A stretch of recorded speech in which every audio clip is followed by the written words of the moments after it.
सुप्रभात, good morning friends. मेरा नाम है डीसी यादव और आप सभी लोगों का डीआरडीसी एजुकेशन पे स्वागत है। साथियों, हम पढ़ेंगे 2 जून 2025 का करंट अफेयर्स जो हिंदी और अंग्रेजी दोनों भाषा में उपलब्ध है। ये देश के सभी वनडे कॉम्पिटिटिव एग्जाम के लिए अति महत्वपूर्ण है।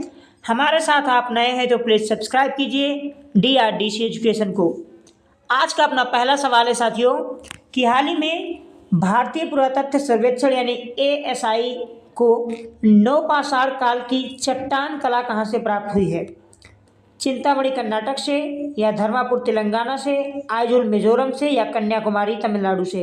इसका सही आंसर है ऑप्शन डी। साथियों, कन्याकुमारी तमिलनाडु से भारतीय पुरातत्व सर्वेक्षण को नौपाषाण काल की चट्टान कला मिली है, जहां पर चट्टानों के ऊपर कला उकेरी गई थी।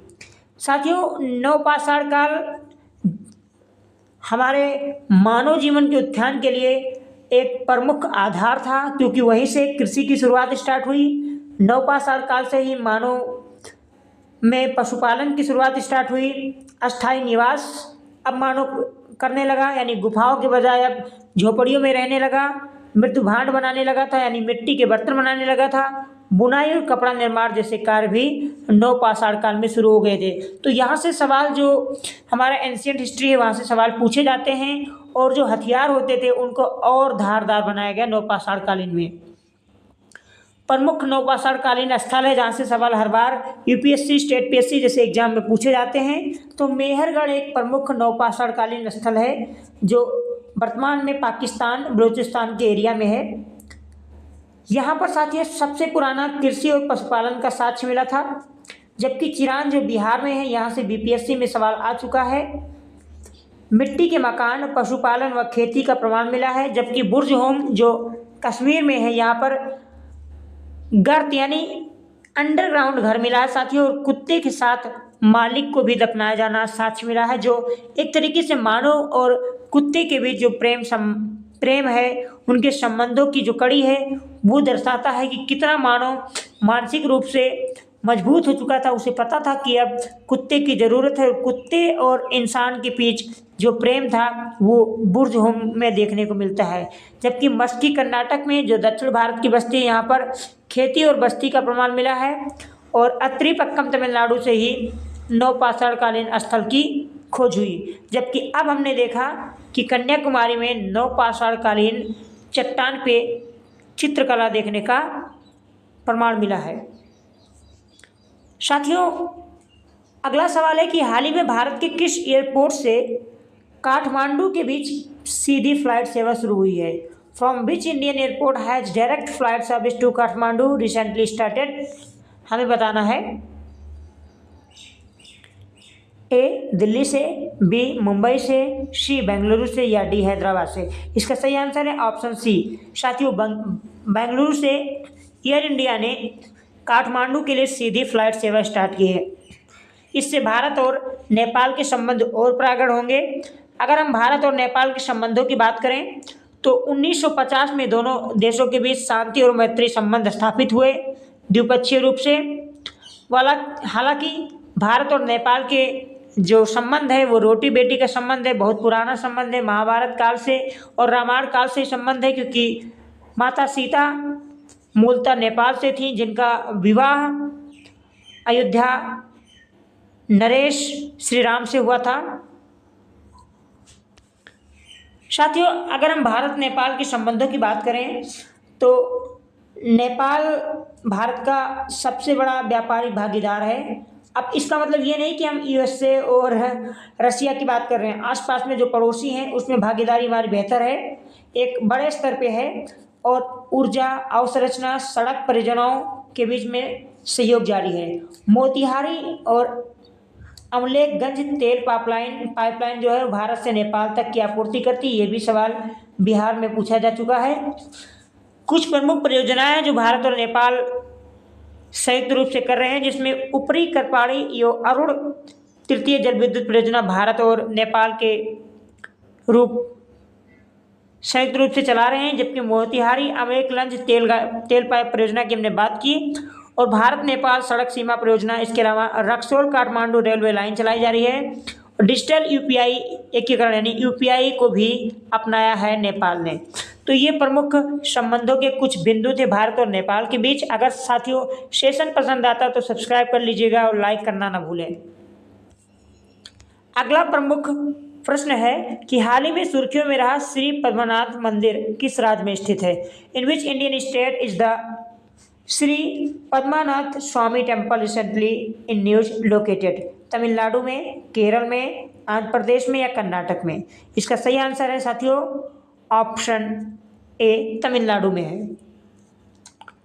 बात अगर साथियों माफी चाहते हैं, ये केरल में है, तमिलनाडु में नहीं है। अगर इस मंदिर की बात करें साथियों तो ये मंदिर केरल राज्य की राजधानी तिरुवनंतपुरम में है और यह मंदिर भगवान विष्णु को समर्पित है और जहां उन्हें अनंत शयन मुद्रा में यानी शेष नाग पर विराज दर्शाया गया है। और यह मंदिर दुनिया की सबसे समृद्ध मंदिरों में से एक है, जहां 2011 में गुप्त तहखानों से लगभग 22 बिलियन मूल्य की संपत्ति प्राप्त हुई थी। तो यानी इतनी ज़्यादा वैल्यूएबल मंदिर है ये, जिसे आप देख पा रहे हैं। और सुर्खियों में क्यों है? क्योंकि ये सुप्रीम कोर्ट के आदेश के द्वारा यहाँ पर एक समिति की नियुक्त हुई थी, जिसका काम था कि संरक्षण करना और जीर्णोद्धार करना। और 8 जून 2025 को महाकुंभिषेकम होगा, आयोजित होगा ये, इसलिए सुर्खियों में था साथियों। मंदिर के ऊपर स्वर्ण कलश स्थापना की जाएगी और ये 200 साल के बाद हो रहा है। इससे पहले 1750 में त्रावणकोर के जो राजा मार्तंड वर्मा थे उनके द्वारा कराया गया था। तो सुप्रीम कोर्ट के आदेश के द्वारा ये हो रहा है, इसलिए सुर्खियों में ऐसे सवाल हमारे एग्जाम में पूछे जाते हैं। और ये साथियों जो मंदिर है ये द्राविड़ शैली में है। दक्षिण भारत के लगभग सभी मंदिर आपको द्राविड़ शैली में, जबकि उत्तर भारत के मंदिर जो है नागर शैली में, जबकि जो हमारे मध्य भारत है वहाँ पर बेसर शैली में मंदिर आपको मिल जाएंगी। बात अगर केरल की करें साथियों, 1 नवंबर 1956 की इसकी स्थापना हुई थी। तिरुवनंतपुरम इसकी राजधानी है। पिनराई विजयन साहब यहाँ के मुख्यमंत्री हैं और आरिफ मोहम्मद साहब खान यहाँ के राज्यपाल हैं। देश में हम सभी जानते हैं कि 18 बायोस्फीयर रिजर्व हैं। इन 18 बायोस्फीयर रिजर्व में से 2 प्रमुख बायोस्फीयर रिजर्व जो है वो केरल में मिलेगा। एक तो नीलगिरी है जो देश का पहला बायोस्फीयर रिजर्व है, जिसे 1986 में घोषित किया गया था यूनेस्को के द्वारा, और ये तमिलनाडु तथा कर्नाटक राज्य में फैला हुआ है। साथियों ये देश का पहला बायोस्फीयर रिजर्व है और इस बायोस्फीयर रिजर्व में साइलेंट वैली, वायनाड और मुन्नार जैसे क्षेत्र भी शामिल हैं। यहाँ दुर्लभ प्रजातियां पाई जाती हैं। नीलगिरी के तहर, Malabar civet, lion tailed macaque भी पाए जाते हैं। दूसरा है अगस्त्यामलाई। अगस्त्यामलाई साथियों केरल तथा तमिलनाडु में फैला हुआ है। इसको 2001 में घोषणा की गई थी और 2016 में इसको शामिल किया गया था और ये अगस्त मुनि के नाम पर रखा गया है। पश्चिमी घाट के जैव विविधता क्षेत्र इसमें आते हैं। केरल में साथियों 5 प्रमुख राष्ट्रीय उद्यान हैं। इराविकुलम राष्ट्रीय उद्यान, पेरियार राष्ट्रीय उद्यान, साइलेंट वैली राष्ट्रीय उद्यान और मथिकेतन 16 राष्ट्रीय उद्यान है। अनाईमुड़ी 16 राष्ट्रीय उद्यान। देश में टोटल राष्ट्रीय उद्यान इस समय है 107। पहला राष्ट्रीय उद्यान था जिम कॉर्बेट राष्ट्रीय उद्यान, हम सभी जानते हैं। और सबसे नवीनतम राष्ट्रीय उद्यान जो है वो शिमलीपाल राष्ट्रीय उद्यान है, जो आपको उड़ीसा में मिलेगा। साथियों केरल में 2 प्रमुख शास्त्रीय नृत्य हैं। देश में टोटल शास्त्रीय नृत्य की संख्या 8 है, जिसमें आपको 2 केरल में मिलेंगे, एक मोहिनीअट्टम, एक कथकली। बाकी भरतनाट्यम तमिलनाडु का है, कुचिपुड़ी आंध्र प्रदेश में मनाया जाता है, उड़ीसी उड़ीसा में, कथक उत्तर प्रदेश में, सत्रिय असम में और मणिपुरी मणिपुर में। तो 2 प्रमुख शास्त्रीय नृत्य जो है वो केरल में हैं। साथियों अगला प्रमुख प्रश्न है कि हाल ही में ये साथियों प्रश्न हो चुका है। अगला प्रमुख प्रश्न है कि विश्व दुग्ध दिवस कब मनाया जाता है? When is world milk day celebrated? 15 मई को, 1 जून को, 10 जुलाई को या 5 अगस्त को? इसका सही आंसर है 1 जून को। साथियों 1 जून को यानी कल विश्व दुग्ध दिवस मनाया गया और इसकी शुरुआत जो की थी FAO ने की थी, शुरुआत की थी, तब से मनाया जा रहा है साथियों। अगर हम भारत में दूध की स्थिति की बात करें तो दुग्ध उत्पादन में भारत की जो वैश्विक स्थिति है 2024 में भारत दुनिया का सबसे बड़ा दूध उत्पादन वाला देश है, जहां लगातार 20 वर्षों से भारत दुनिया में अग्रणी बना हुआ है। इससे पहले अमेरिका था, लेकिन अमेरिका को पछाड़ने में डॉक्टर वर्गीस कुरियन साहब का बहुत बड़ा हाथ था, जिन्होंने श्वेत क्रांति के जनक कहे जाते हैं। आगे इनकी चर्चा करेंगे।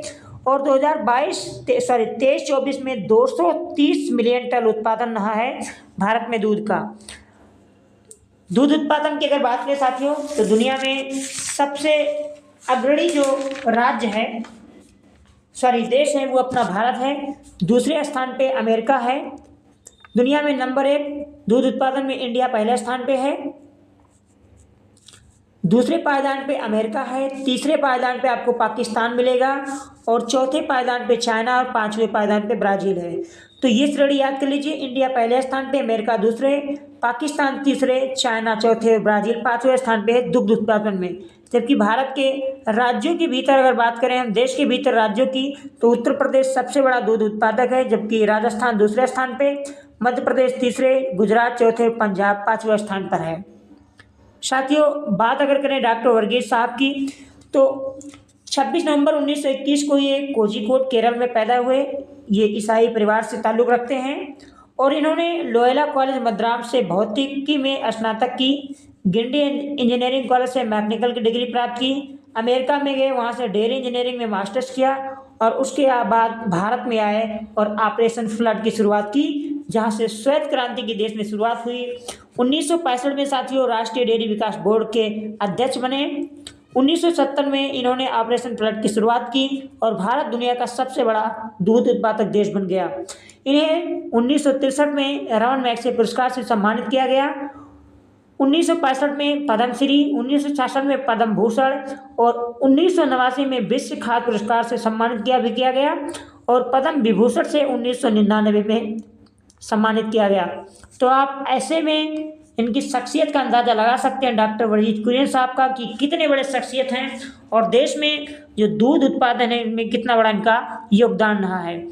साथियों, अगला प्रमुख सवाल है कि विश्व दुग्ध दिवस की शुरुआत किसने की थी। अभी मैंने बताया कि इसकी शुरुआत जो की थी World Food and Agriculture Organization ने की थी, यानी FAO ने की थी। साथियों, इसका जो मुख्यालय है FAO का, वो आपको रोम में मिलेगा। साथियों, इटली की राजधानी रोम में मिलेगा और FAO की जो स्थापना हुई थी ये 16 अक्टूबर 1945 को हुई थी और हर वर्ष हम राष्ट्रीय खाद्य दिवस के रूप में भी मनाते हैं। अगर हमने रोम की बात की, तो साथियों रोम में दुनिया भर के बहुत बड़े मुख्यालय आपको मिलेंगे। तो इस तरीके से साथियों आज का अपना करंट अफेयर समाप्त हुआ। आपको कैसा लगा आप जरूर बताइए। हम केवल आपको बता दें कि केवल जरूरी सवालों को ही लेते हैं, बेवजह सवालों को नहीं लेते। जहां से एग्जाम में सवाल बनाए जा सकते हैं हम उन्हीं सवालों की चर्चा करते हैं। आप सभी से निवेदन है साथियों, यदि आपने DRDC एजुकेशन को सब्सक्राइब नहीं किया तो प्लीज़ सब्सक्राइब कर लीजिए, साथ ही बेल आइकन को प्रेस कर लेना ताकि आने वाला नोटिफिकेशन आपको मिलता रहे। आप सभी हमारे साथ जुड़े इसके लिए बहुत बहुत धन्यवाद। Thank you so much.